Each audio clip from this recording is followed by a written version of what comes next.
आज हम P block elements में आखिरी ग्रुप पढ़ने जा रहे हैं जिसका नंबर है 18 ग्रुप एलिमेंट्स जिनको हम नोबल गैसेस भी बोलते हैं। सो ग्रुप 18 जिसे हमने नाम है जिसका नोबल गैसेस। इसमें एलिमेंट्स कौन से मिलते हैं, लेट्स सी। यहां मिलेगा आपको हीलियम, फिर नियॉन, फिर आर्गन, फिर krypton, xenon and last is radon. Right, ये सारे के सारे, इन सभी के सभी एलिमेंट्स की अगर मैं फिजिकल स्टेट की बात करूं, so they are all gases. Right, उसके अलावा they are unreactive but still they forms very few compounds, बहुत ही कम कंपाउंड्स ये बनाते हैं। राइट, इसीलिए क्योंकि अनरिएक्टिव है इनको हम इनर्ट भी बोलते हैं। अभी इनर्ट क्यों है? Due to completely filled valence shell. इनकी वैलेंस शेल कंप्लीटली फिल्ड होती है। 8 इलेक्ट्रॉन्स होते हैं इनकी वैलेंस शेल में, except the case of helium जिसमें 2 इलेक्ट्रॉन्स होते हैं वैलेंस शेल में। बाकी सभी का ऑक्टेट पूरा है, इसका डुप्लेट पूरा है। जब इनके शेल ही कंप्लीटली फिल्ड है तो क्यों रिएक्ट करेंगे? और रिएक्ट करेंगे तो आपको कंडीशंस भी एडवर्स देनी पड़ेगी। तो इसीलिए ये अनरिएक्टिव है, इनर्ट है और बहुत ही कम कंपाउंड्स बनाते हैं। तो ये तो होगी थोड़ी जनरल बात इसके बारे में। अब हम अकरेंस पढ़ेंगे। अगर ये नेचर में मिलते हैं तो कैसे और कहां मिलते हैं। So now we are going to do occurrence of group 18 elements, that is noble gases. तो अकरेंस पढ़ते हैं। सो सारे के सारे एलिमेंट्स इस ग्रुप के, all elements except radon occurs in atmosphere. सारे के सारे एलिमेंट्स इस ग्रुप के रेडॉन को छोड़कर सभी एटमॉस्फेयर में आपको देखने को मिलेंगे। एंड देयर एटमॉस्फेरिक अबंडेंस, इनकी कितनी अबंडेंस एटमॉस्फेयर में सभी नोबल गैसेस की ड्राई एयर के अंदर, नॉट मॉइस्ट, ड्राई एयर के अंदर कितनी है? वो अप्रोक्सीमेटली 1% है बाय वॉल्यूम। और इस 1% में से जो आर्गन है वो ज्यादा क्वांटिटी होती है। Argon is major constituent. ठीक है, ड्राई एयर में 1% के अप्रोक्सीमेटली बाय वॉल्यूम इनकी अबंडेंस है। एटमॉस्फेयर में एटमॉस्फेरिक अबंडेंस है ये, और उसमें से आर्गन जो है वो सबसे ज्यादा, सबसे मेजर कॉन्स्टिट्यूएंट्स है। उसके अलावा हीलियम एंड समटाइम्स हीलियम, और कभी कभी जो आपका दूसरा है क्या कहते हैं उसको, नियॉन। नियॉन नाम है उसका, हीलियम एंड नियॉन। ये दोनों जो है ये कई बार रेडियो एक्टिव मिनरल्स में भी मिल जाते हैं। So helium and sometimes neon are found in minerals of radioactive origin. तो मैंने आपको बता तो दिया है कि रेडियो एक्टिव ओरिजिन वाले मिनरल्स में मिलते हैं। अब नाम भी देख लो क्या है, जैसे कि पिच ब्लेंड हो गया, जैसे कि मोनाजाइट हो गया, जैसे कि क्लेवराइट हो गया, क्लेवाइट, क्लेवाइट हो गया। ये कुछ ऐसे हैं मिनरल्स रेडियोएक्टिव ओरिजिन के हैं जहां पे आपको हीलियम और नियॉन दोनों थोड़ी बहुत क्वांटिटी में मिल सकता है। नाउ जो मेन कमर्शियल सोर्स है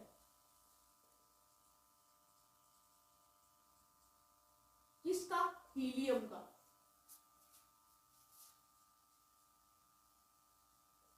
वो है natural gas. Mainly commercial purpose के लिए जो हीलियम मिलता है वो ऑब्टेन होता है नेचुरल गैस। फिर आगे बात करते हैं जैसे कि जिनन है और रेडॉन है। अब मैं जिनन और रेडन की बात करूंगी, ये रेयरेस्ट एलिमेंट्स हैं इस ग्रुप के। Xenon and radon are the rarest elements of this group. और जो रेडॉन है, radon is obtained as a decay product of, अब जो डीके प्रोडक्ट होता है ना किसका, रेडियम का, 226 आइसोटॉप जो है रेडियम का, उसका एज अ डीके प्रोडक्ट आपको रेडॉन वहां से मिल जाएगा। और रिएक्शन क्या रहेगी, मैं रिएक्शन भी लिख देती हूँ। रिएक्शन क्या रहेगी, रेडियम जो है it will decay to give you radon and a helium isotope. Right, so ये हो गई कुछ अकरेंस के बाद हम इनकी इलेक्ट्रॉनिक कॉन्फ़िगरेशन पढ़ने वाले हैं। This was a little bit about the occurrence, कहाँ मिलते हैं, कैसे मिलते हैं एंड ऑल दैट। अब आ जाते हैं हम नेक्स्ट पार्ट पे, that we are going to discuss is the electronic configuration। Electronic configuration करेंगे अब हम इनकी।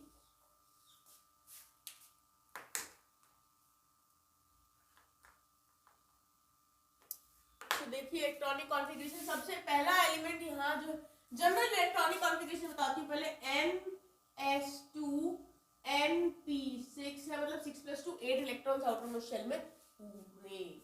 लेकिन जो आपका हीलियम है, हीलियम के केस में जो इलेक्ट्रॉनिक कॉन्फ़िगरेशन होगी इसकी, वो सिर्फ और सिर्फ 1s2 होगी। दो ही इलेक्ट्रॉन होते हैं इसकी शेल में, तो 2 डुप्लेट इसका पूरा। हीलियम के बाद हम पढ़ेंगे हीलियम की कॉन्फ़िगरेशन, लिखी हमने 1s2। हीलियम के बाद नियॉन, फिर आर्गन, फिर हम हीलियम के बाद नियॉन आर्गन, फिर क्रिप्टन आ जाएगा आपका, फिर ज़ीनन एंड देन रेडॉन। इन सभी की इलेक्ट्रॉनिक कॉन्फ़िगरेशन 1 बाय 1 पढ़ लेते हैं फटाफट से। हीलियम की 1s2, तो नियॉन की 1s2 2s2 2p6, ये कॉन्फ़िगरेशन रहेगी इसकी। फिर उसके बाद आर्गन की देखिए 1s2 2s2 2p6 3s2 3p6, argon की ये कॉन्फ़िगरेशन हो गई आपकी। फिर क्रिप्टन पे आ जाइए, इसकी है 1s2 2s2 2p6 3s2 3p6 3d10 4s2 4p6। ज़ीनन की करते हैं configuration 1s2 2s2 2p6 3s2 3p6 3d10 4s2 4p6 5s2 and 3d10 and 4s2 4p6 and then 5 and then 4d10 and then is 5s 5p6, यहाँ पे d orbital भी आ गया इसका। Next चलते हैं अब हम रेडॉन पे। रेडॉन की कॉन्फ़िगरेशन देखिए, 1s2 2s2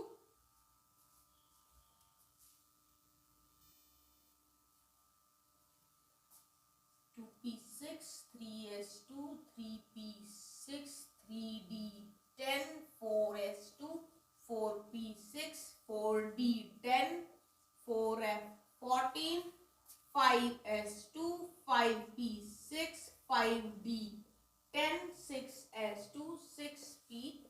ये कॉन्फ़िगरेशन हो गई आपके रेडॉन की।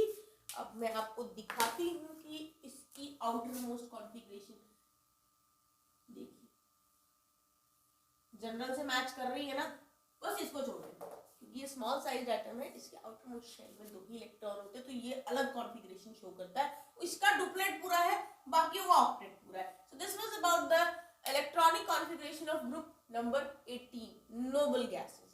अब इसके आगे हम इसके कॉन्फ़िगरेशन पढ़ने के बाद अब हम डिस्कस करने वाले हैं कुछ और physical properties. And the first most physical property that we are going to discuss is ionization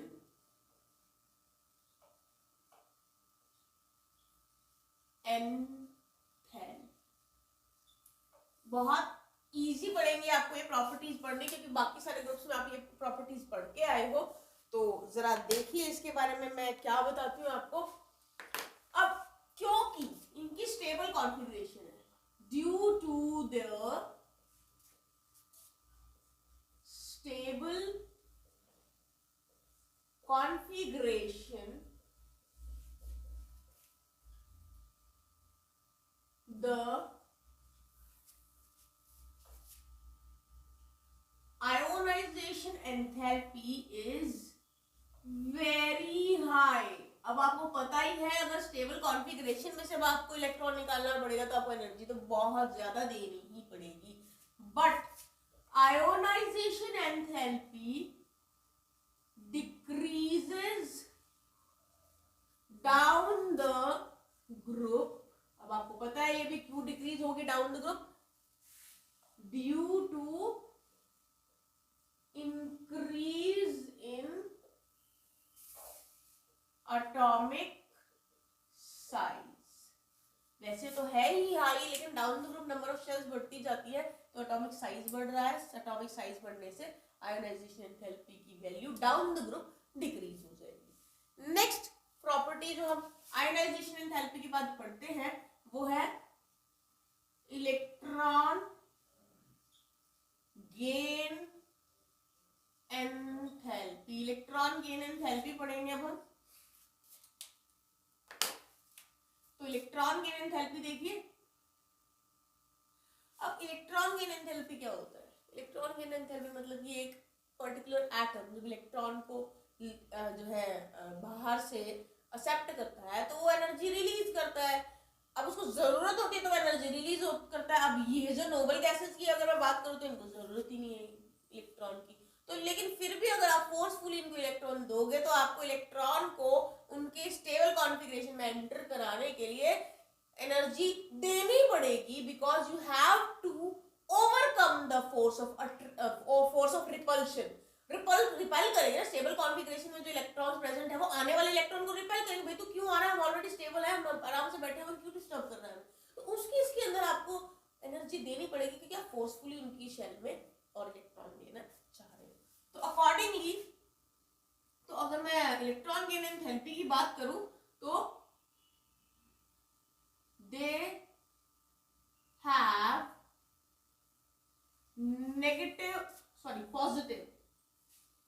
positive electron gain enthalpy, क्योंकि आप एनर्जी दोगे। They have positive electron gain enthalpy। They have positive electron gain enthalpy and because कारण क्या है they have positive electron gain enthalpy because they have no tendency to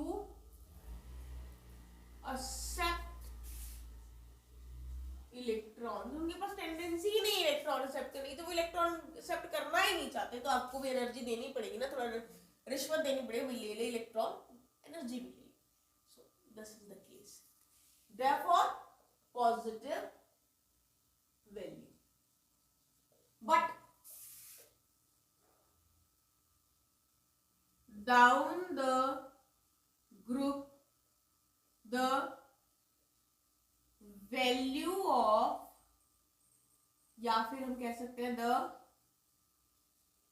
magnitude of positive electron gain enthalpy decreases. कारण आपको पता ही है, size बढ़ जाता है तो जो आपका इलेक्ट्रॉन क्लाउड है वो डिस्ट्रीब्यूट हो जाता है, वो इतना ज्यादा इंटेंस नहीं रहता है, तो इलेक्ट्रॉन ऐड करने में इतनी ज्यादा प्रॉब्लम नहीं आती, बट स्टिल वैल्यू तो हाई है ही, positive value. So electron gain enthalpy. Electron gain enthalpy के बाद हम पढ़ने वाले हैं एटॉमिक साइज. एटॉमिक साइज क्या होता है?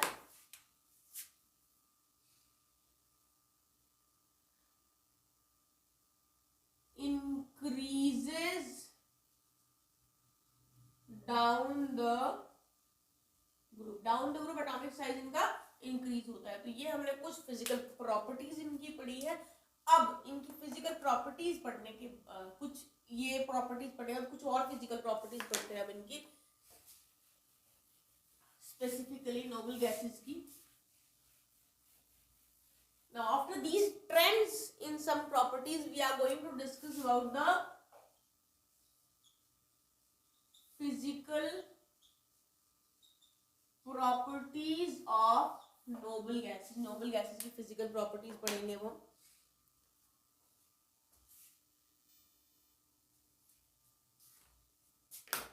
तो देखिए physical properties पढ़ते हैं. As I told you initially in the starting of the chapter, all noble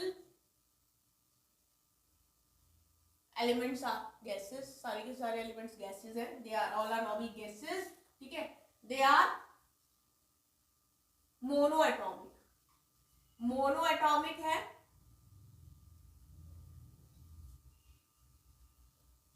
Right. उसके अलावा they are colorless, tasteless and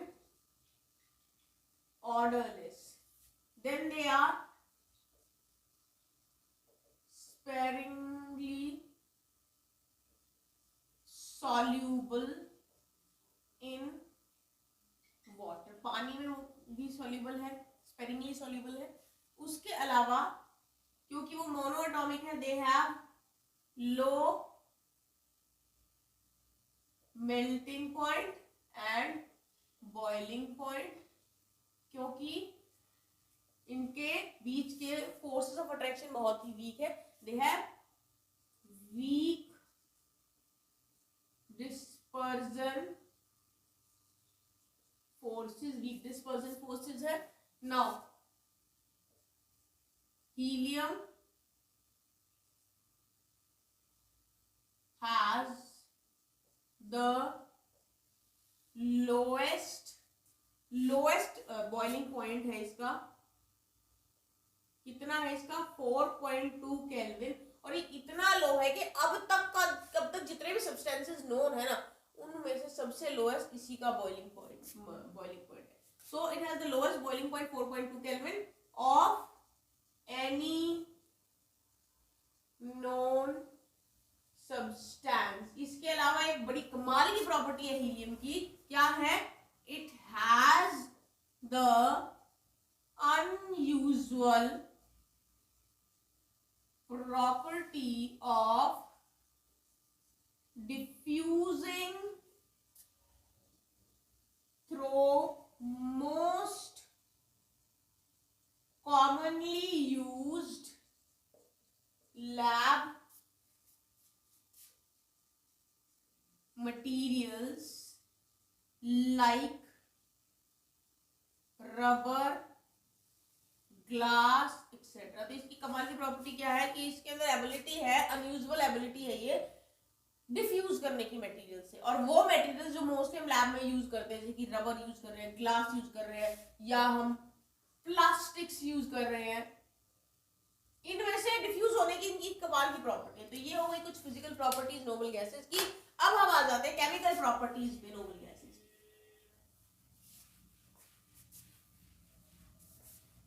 Now we are going to discuss about the chemical properties of noble gases। तो पढ़ते हैं। ये जो है least reactive है, आपको पता ही है। दे आर लीस्ट रिएक्टिव क्यों है ये भी आपको पता है। They are least reactive because इनके valence shell completely filled. So they are least reactive, right. कारण है ड्यू टू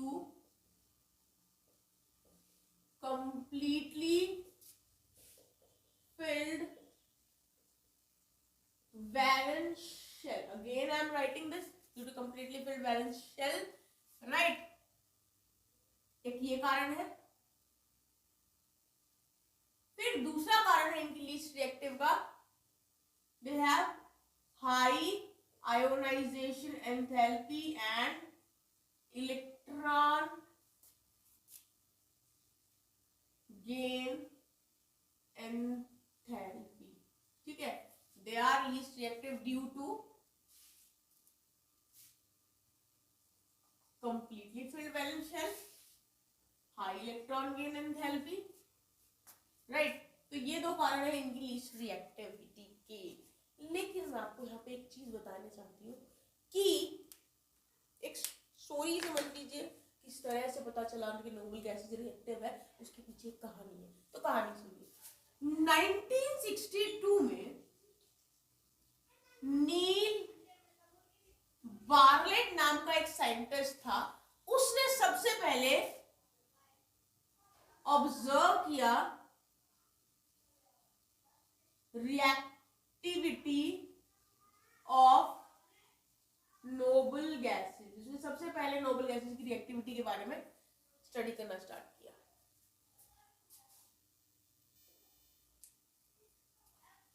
तो ऐसा करने के लिए उसने सबसे पहले क्या किया, फर्स्ट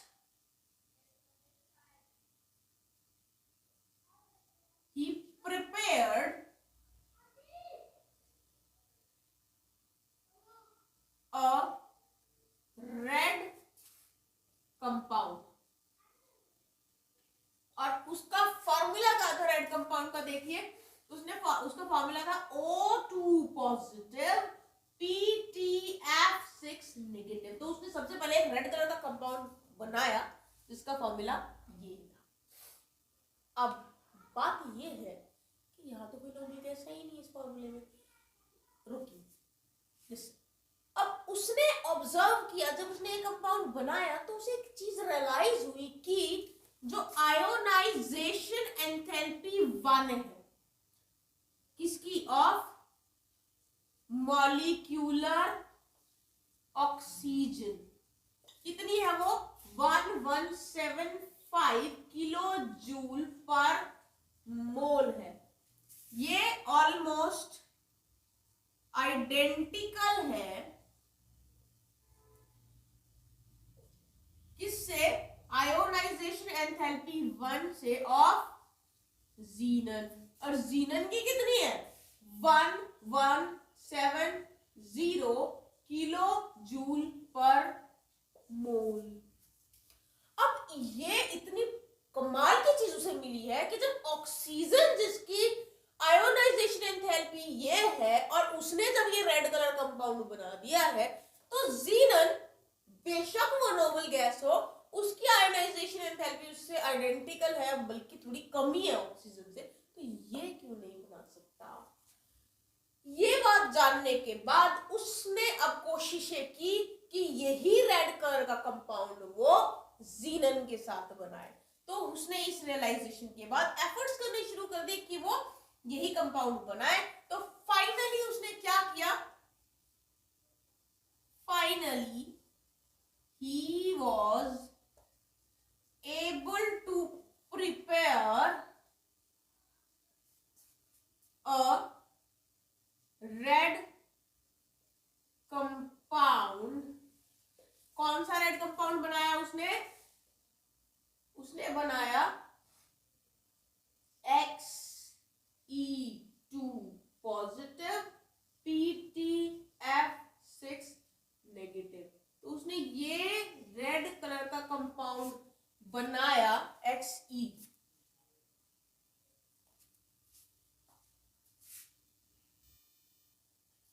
और वो जो रेड कलर का कंपाउंड बनाया है उसने, ये बड़े एफर्ट से बनाया, बड़ा दिमाग लगा के उसने बनाया। और ये उसने किससे बनाया?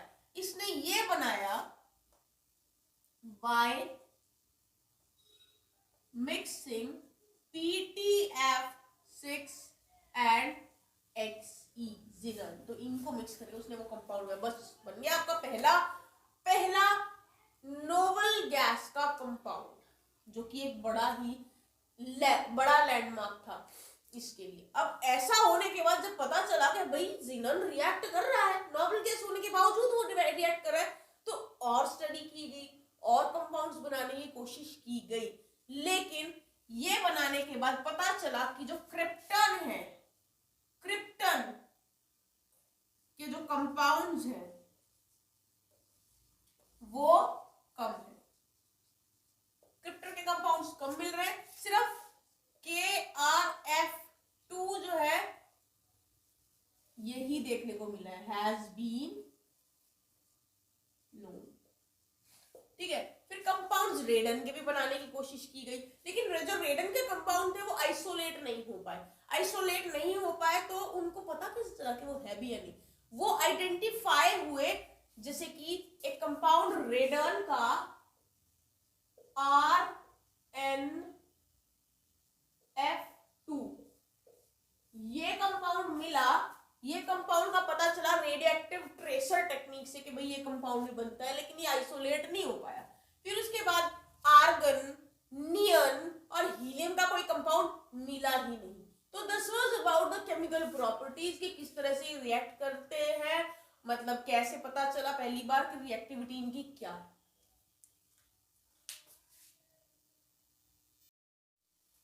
हमें पता चल चुका है कि नॉर्मल गैसेस भी कुछ कंपाउंड्स तो बनाती हैं। तो उस हिसाब से स्पेसिफिकली अब पढ़ने वाले हैं जिनन फ्लोराइड कंपाउंड सबसे पहले, उसके बाद और भी पढ़ेंगे। तो जिनन कंपाउंड, जिनन फ्लोरीन कंपाउंड जो होते हैं, सबसे पहले हम उनकी प्रिपरेशन करेंगे। तो प्रिपरेशन के बारे में बताने से पहले, स्पेसिफिक रिएक्शंस की तरफ बढ़ने से पहले मैं आपको बता दूं कि xenon forms 3 binary fluorides, 3 binary fluorides ये बनाता है। कौन कौन से देखिए, XeF2, XeF4 और XeF6 ये बनाता है वो। और ये बनते हैं कैसे? हम यहाँ पे डायरेक्ट रिएक्शन कराएंगे एलिमेंट्स की, मतलब कि जिनन की और फ्लोरीन की डायरेक्ट रिएक्शन कराएंगे कुछ अप्रोप्रिएट कंडीशंस के साथ।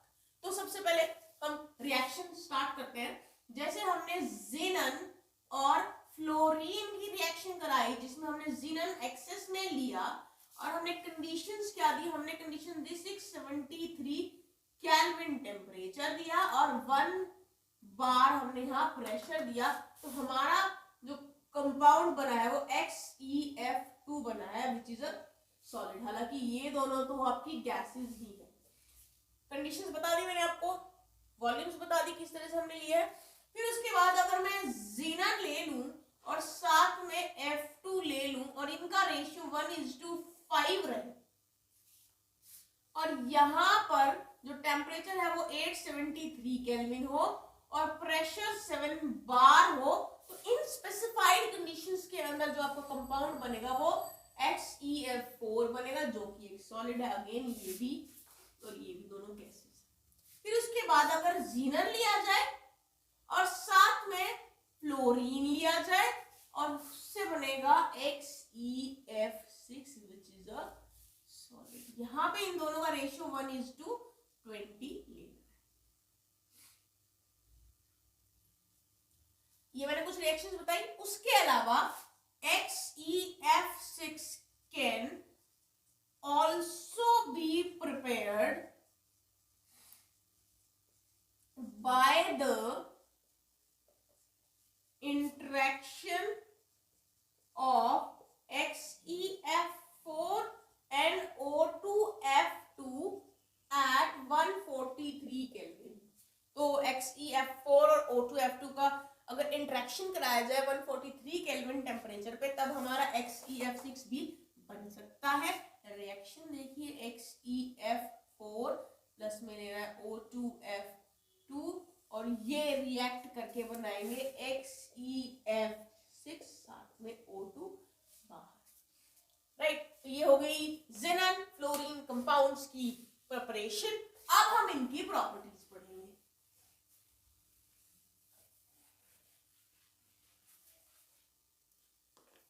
So let's discuss the properties of xenon fluorine compounds।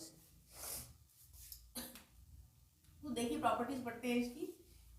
XeF2, XeF4 और XeF6 जो है कलरलेस क्रिस्टलाइन सॉलिड्स है। दे सब्लाइम्स रेडी, फटाफट से सब्लाइम हो जाते हैं एट 298 केल्विन। ठीक है, उसके अलावा दे आर पावरफुल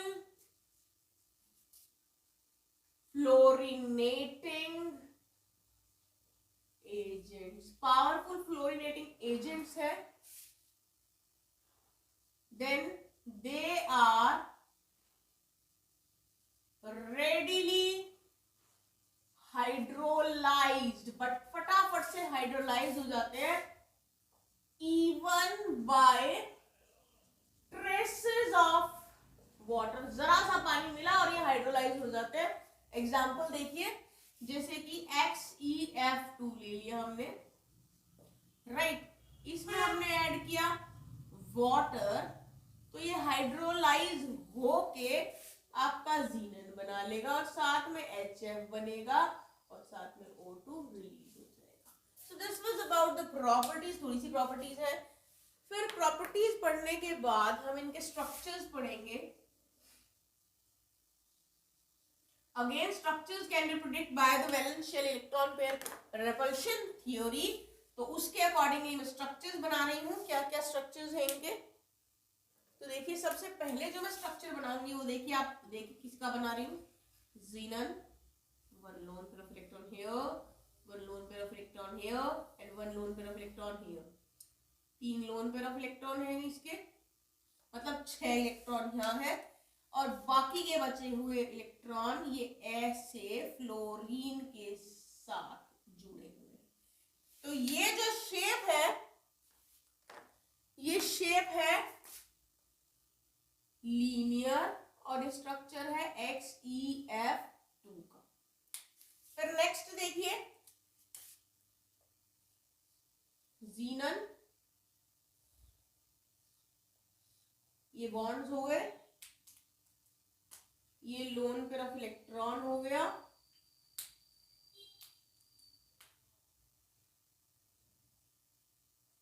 यहाँ पे लोन पेयर ऑफ इलेक्ट्रॉन्स आ जाएंगे। तो ये जो स्ट्रक्चर है ये है स्क्वायर प्लैनर और ये स्ट्रक्चर है XeF4 का। इसीलिए जो 4 मैंने स्क्वायर की फॉर्म में ये बॉन्ड्स बनाए हैं, फ्लोरीन है यहाँ पर, राइट। फिर उसके बाद देखिए नेक्स्ट, ये आपका xenon है, 1 2 3 4 5 6, यहाँ पे 6 फ्लोरीन जुड़ेंगे,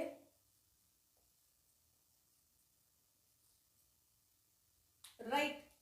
और यूं समझ लीजिए कि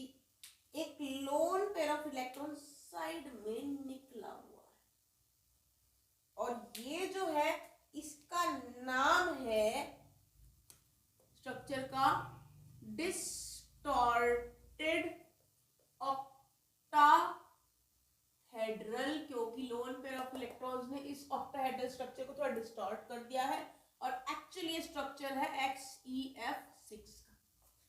ये सारे के सारे जो मैंने स्ट्रक्चर्स बनाए हैं, सारे के सारे स्ट्रक्चर्स हैं इन गैस फेज। गैस फेज में जो होंगी स्ट्रक्चर्स वो बनाए हैं। तो ये गैस फेज में स्ट्रक्चर हो गए। कुछ और एक आध बात पढ़ लेते हैं इनके बारे में। स्ट्रक्चर्स भी हो गए।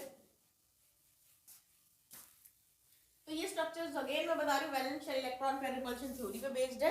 अब देखिए जो ज़ीनन है, ज़ीनन फ्लोराइड्स जो है, ये ज़ीनन फ्लोराइड्स रिएक्ट करते हैं किसके साथ? फ्लोराइड आयन एक्सेप्टर्स के साथ। क्या करते हैं फिर ये? टू फॉर्म कैटायनिक, तो ये बनाते हैं कैटायनिक स्पीसीज। कैटायनिक स्पीसीज बनाएंगे एंड फ्लोराइड आयन बनाएंगे, जो कैटायनिक स्पीसीज बनाएंगे और fluoride ion donors to form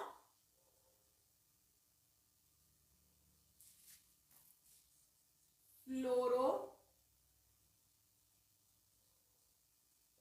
anions. तो ये कैसे क्या करते हैं, क्या रिएक्शन रहेगा, वो रिएक्शन मैं आपके लिए लिख रही हूँ यहाँ पर। देखिए जैसे कि XeF2 हमने लिया, इसमें हमने PF5 लिया। PF5 क्या है? ये है फ्लोराइड आयन एक्सेप्टर है ये, ठीक है। और ये बनाएंगे क्या? एक कैटायनिक स्पीसीज बनाएंगे और एक फ्लोरो एनायन बनाएंगे। तो देखिए कैसे बनाएंगे। एक तो आपका बन गया XeF पॉजिटिव कैटायनिक स्पीसीज और फ्लोरो आयंस बनाएंगे। ये देखिए PF6 नेगेटिव। तो ये बन गया। ऐसे एक और रिएक्शन भी है XeF4 प्लस में अगर SbF3 रिएक्ट करेगा तो ये बनाएगा XeF3 पॉजिटिव और साथ में SbF3+1 4 नेगेटिव, राइट। एक और रिएक्शन बताती हूं मैं इसके अंदर आपको।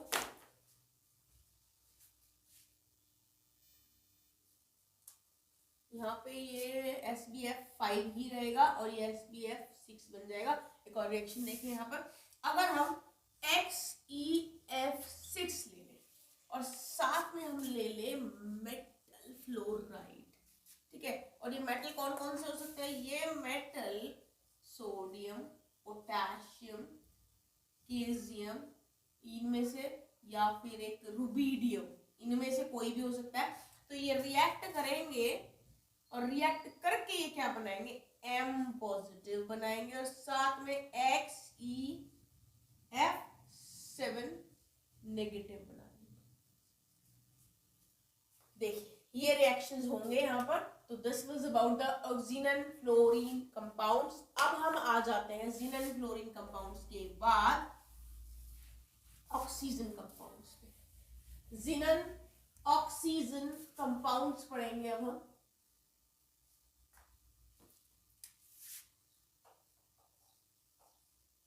ज़ीनन ऑक्सीजन कंपाउंड्स पढ़ते हैं अब हम। तो देखिए जरा बनते कैसे हैं। सबसे पहले प्रिपरेशन पढ़ लेते हैं, उसके बारे में और प्रॉपर्टीज पढ़ेंगे। तो हाइड्रोलिसिस अगर हम कर दें किसकी? XeF4 की और XeF6 की हाइड्रोलिसिस किसके साथ होगी? पानी के साथ होगी ऑब्वियसली। तो हमें मिलेगा XeO3 ज़ीनन ऑक्साइड बना हुआ ज़ीनन ऑक्साइड। रिएक्शन देखिए XeF4 जो रिएक्ट करेगा 12H2O पानी के साथ और पानी के साथ रिएक्ट करने के बाद ये XeF4 12H2 के साथ बनाएगा आपका जिनन, साथ में आपका XeO3 जो आपको चाहिए था, और XeO3 के साथ बनाएगा 24HF और साथ में O2 भी रिलीज होगी। फिर मैंने कहा था XeF6 से भी होगा रिएक्शन, तो XeF6 क्या करेगा, वो भी पानी के साथ रिएक्ट करेगा, हाइड्रोलिसिस होगी उसकी, फिर हाइड्रोलिसिस होने पे वो XeO3 बनाएगा, साथ में बनाएगा वो 6HF। तो ये रिएक्शन हो गई जिससे हमने जिनन फ्लोराइड्स को XeF4 और F6 को वाटर के साथ उसकी हाइड्रोलिसिस कराई और XeO3 हमारा बन गया। उसके अलावा पार्शियल हाइड्रोलिसिस अगर हम करते हैं, पार्शियल हाइड्रोलिसिस किसकी, XeF6 की, ये ऊपर वाली तो कंप्लीट हाइड्रोलिसिस थी, अगर हम इसकी पार्शियल हाइड्रोलिसिस करते हैं it will give oxyfluoride, oxyfluorides देते हैं, जैसे कि XeOF2 दे दिया, XeO2F2 दे दिया। तो रिएक्शन देखिए XeF6 अगर वाटर के साथ रिएक्ट करता है, पार्शियल हाइड्रोलिसिस करता है, तो ये देगा XeOF4 और साथ में देगा HF। उसके अलावा एक और रिएक्शन देखिए हाइड्रोलिसिस, पार्शियल हाइड्रोलिसिस की ही 2H2O के साथ, पानी की कंसंट्रेशन थोड़ी घटानी उड़ानी, उसके साथ देगा ये XeO2F2 प्लस में 4HF, XeOF4।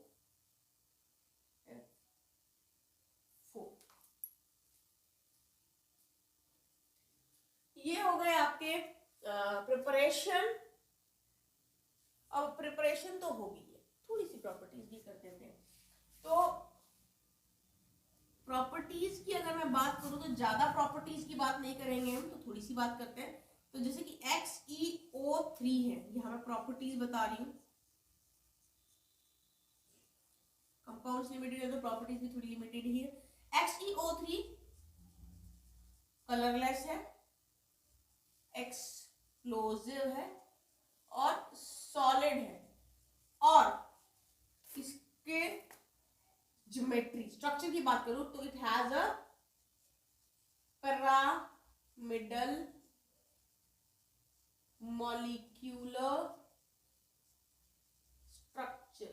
अब इसका पिरामिडल मॉलिक्यूलर स्ट्रक्चर जिनन XeO3 का है, तो मैं बना देती हूँ, जैसे कि Xe एक लोन पेयर ऑफ इलेक्ट्रॉन ऊपर, double bond O, double bond O, double bond O, ये हो गया आपका XeO3। तो ये इसका पिरामिडल स्ट्रक्चर है, ये यहाँ पे मैंने बना दिया, ठीक है। दूसरा देखिए XeOF4 जो है ये कलरलेस वॉलेटाइल लिक्विड है और इसकी स्क्वायर पिरामिडल, इसका स्क्वायर पिरामिडल मॉलिक्यूलर स्ट्रक्चर है, स्क्वायर पिरामिडल मॉलिक्यूलर स्ट्रक्चर है इसका। तो क्या है इसका स्ट्रक्चर, वो भी मैं बना देती हूँ। इसका स्ट्रक्चर देखिए Xe, यहाँ F1, F2, F3 और F4, XeF तो हो गए 4। यहाँ पे ऑक्सीजन डबल बॉन्ड O और यहाँ पर नीचे एक लोन पेयर ऑफ इलेक्ट्रॉन, ये हो गया XeOF4 का स्ट्रक्चर जो कि स्क्वायर पिरामिडल है। सो यहाँ पर कंप्लीट हो गया आपके xenon oxygen compounds. And this is the completion of chapter. You can study the uses of noble gases also. There are many uses of noble gases.